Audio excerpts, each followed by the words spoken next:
Retour en Alsace pour notre série Un lieu des histoires. On prend ce soir la direction du nord de Strasbourg. Anne-Laure Marie et Jérôme Gosset nous emmènent à Fort-Louis qui doit son nom au roi Soleil. C'est lui qui a voulu qu'elle soit construite.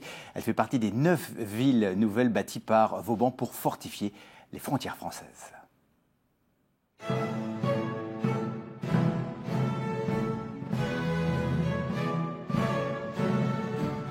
Fort-Louis, voilà un nom de ville qui sonne fort peu alsacien. Et pour cause, cette ville a été construite ex nihilo il y a seulement un peu plus de 3 siècles. C'est une volonté de Louis XIV qui voulait absolument fortifier les frontières du royaume. Vous l'avez compris, on va vous parler patrimoine pour ce premier épisode d'Un lieu des histoires. 1681, l'Alsace devient française. Louis XIV se retrouve avec un vaste royaume qu'il faut protéger. Il demande à Vauban, ingénieur et urbaniste de génie, de fortifier les nouvelles frontières avec une obsession. Louis XIV voulait absolument, peut-être un petit joujou, une fortification sur une île au nord de Strasbourg. Et quand Vauban est venu, il a tout de suite dit non, c'est pas jouable. Moi, je préférais construire à Cels. Mais comme le roi, c'est le roi. Eh bien, Vauban s'exécute. Il fait bâtir sur ce qui est alors une île entourée du Rhin, une ville à trame orthogonale et un fort carré.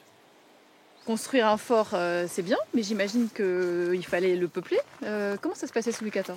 Alors ici, effectivement, nous avions donc des soldats. La garnison pouvait monter à 3000 soldats à peu près.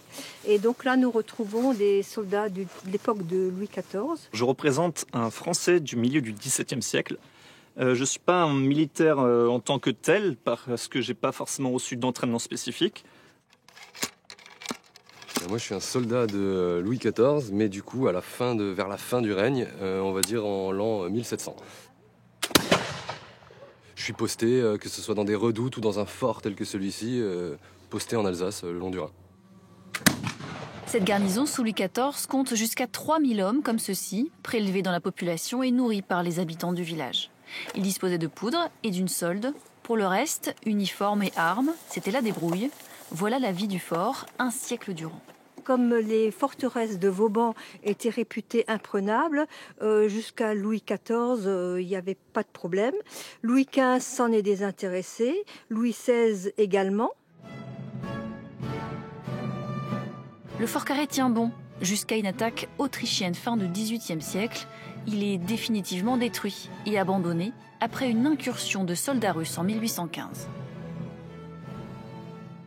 Et donc là, l'armement a aussi évolué et la fortification bastonnée n'avait plus du tout l'utilité. C'est Agnès et quelques passionnés qui décident fin des années 80 de mettre à jour ce qu'il reste des remparts et de les offrir au regard. Agnès propose des visites guidées tout l'été et toute l'année aussi à la demande. Et comme c'est une infatigable curieuse, c'est également elle qui nous emmène demain à la rencontre d'un habitant un peu particulier de Fort-Louis. Il est à moustache et en fourrure.